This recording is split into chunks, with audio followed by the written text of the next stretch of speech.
Are we rolling? Keep on rolling. What? Okay, it looks like it worked. Okay. So hey guys, today stop doing that. We don't do that here. Today I will be doing the first of many series, or not many episodes in this series. I'm not too sure on the details, but I realized through therapy, growing up, more therapy, looking back on things, laughing with people, social exposure, more therapy, that I had something of a conventionally unconventional upbringing. My parents are so different that literally drugs are the only thing that makes sense on how they worked out, okay? My dad wore V-neck sweaters, long-sleeve sweaters, long-sleeve shirts and stuff. He kind of kept that ballpark and then t-shirts my whole life. My mom's been like windbreakers, wind jackets, occasionally leather, motorcycling stuff. Whole life, you know. My dad peruses, my mom paces. But anyway, I digress. My whole family's weird. I'm weird. They're weird. My dad, mom weird. My cousins, my grandparents, fucking weird. Fucking weird. And I couldn't explain to people why I was weird growing up, because like that was the norm to me. Like, what are you talking about? Fucking, you don't do no. Okay. And today's episode, it's called "How to Speak Tweak for a Reason," and that was my father. I love him to death.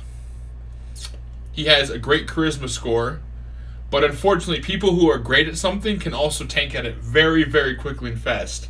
And while my father could probably flip a sinking floor dealership in like 2 weeks should he apply himself, he's also great at being very bombast and opinionated, so much so that you can start off with a joke like, I support Elon Musk because I want him to be the utopian dictatorship overlord of this dystopia. And before you can continue it into like some 80s cyberpunk joke, what? Why? Consumerism, capital. No. And then he'll just keep talking. He'll rant.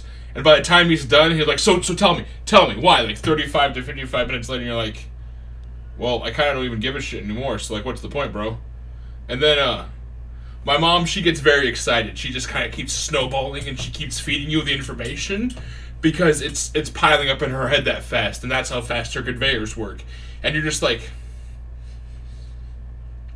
I'd like to respond, query not being found because I'm listening. And so my siblings and I, even the half-siblings, we all kind of have that interaction. But my father, being a businessman, he also had a very eclectic clientele and services of the approachable kind and the discernible kind. And as such, at a few stages of my life, I had exposure to this. And then my uncle, he too chose a very fast-talking and intricate demographic. My other uncle did too. And then a couple of cousins on my mom's side. So like growing up, I had to very much learn how to speak like 7 different Englishes, from, yo brother, what up man? I'm gonna tell you, this is wild, you know, crazy, like under the hood, brother, like real good muscle car shit. And then like, bro, that's just like your opinion, man. Like, you need to chill out, relax, just soak it up. And then there was, come on, Uncle, we ain't gonna go on an adventure, kitty. You know, and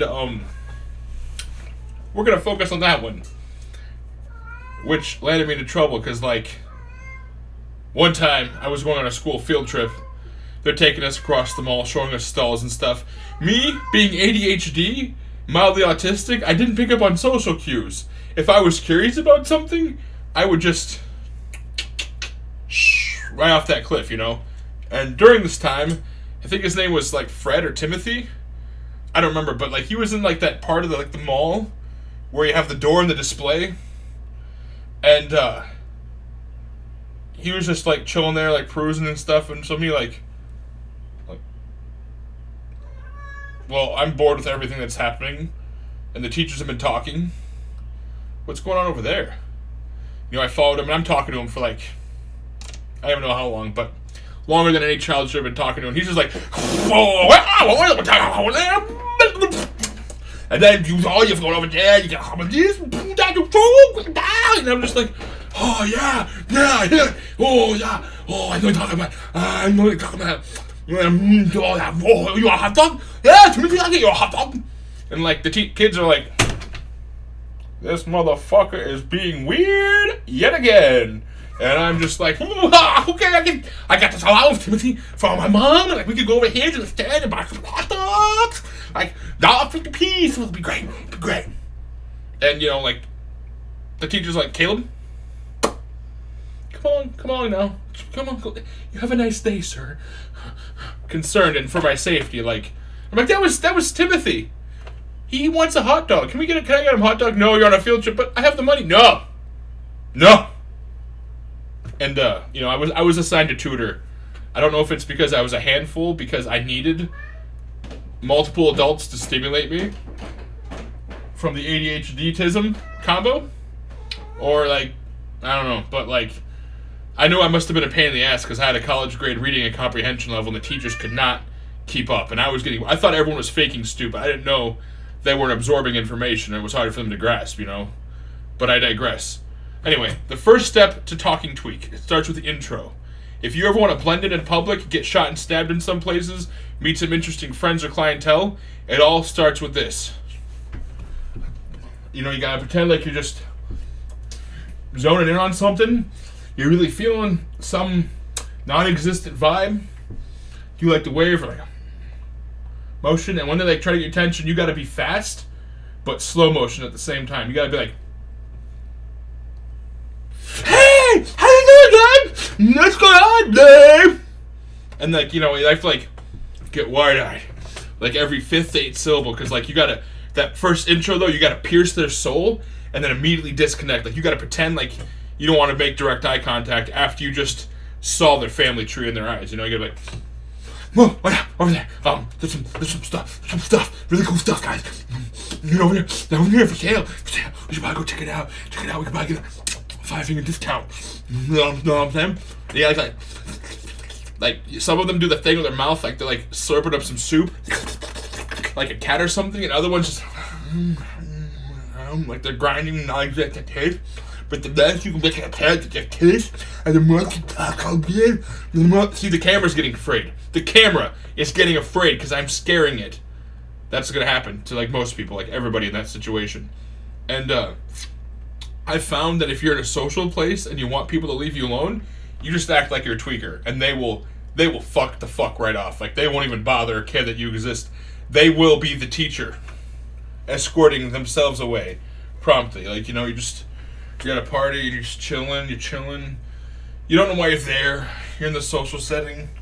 Maybe there's music, but like nothing interesting is happening, and you found that like the people there aren't your type, and you could leave, but you don't want to leave. But then somebody comes to talk to you, and you can already tell from how they open up, sit next to you, lean, slide a glass over, or say something that you know they are going to be annoying as shit, and you don't want to deal with them. You just do it. You just, you know, they'll be like, "What's going on, man? You look pretty lonely over here," and you just kind of be like, "How's it going, man? What's going on? How you doing, man? Huh? It's not. It's playing pretty wild."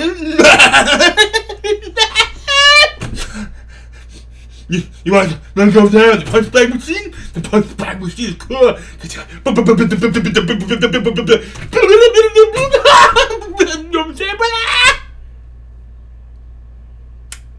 And they just like, every now and then you get the weird reaction where they're like, "My brother, would you like to partake? It's some good shit." And you're like, "Oh fuck, I somehow appeared to the wrong demographic." And then you're just like, "Nah, man, I'm kidding. I don't even know. I'm hyper. I'm drunk. I'm fucked up." I'm like,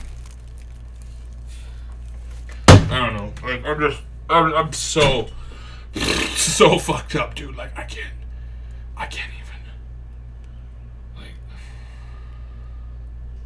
you know, just quickly shift it so they think you're less appealing to their lifestyle. But the problem of this is, as I'm saying, is as a child growing up, I could speak tweak from about the age of 5 because half my cousins, I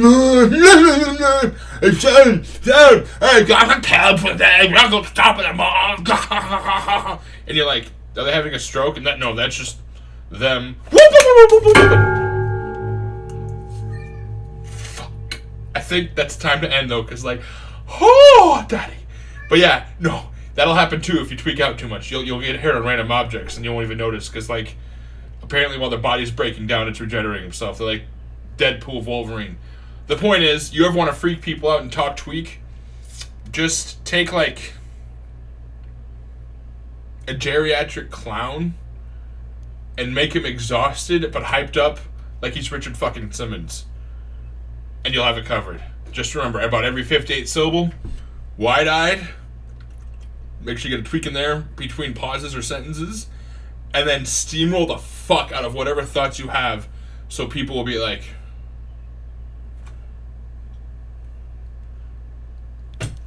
Till next time, though, have a good morning. Tails 9. Over and out.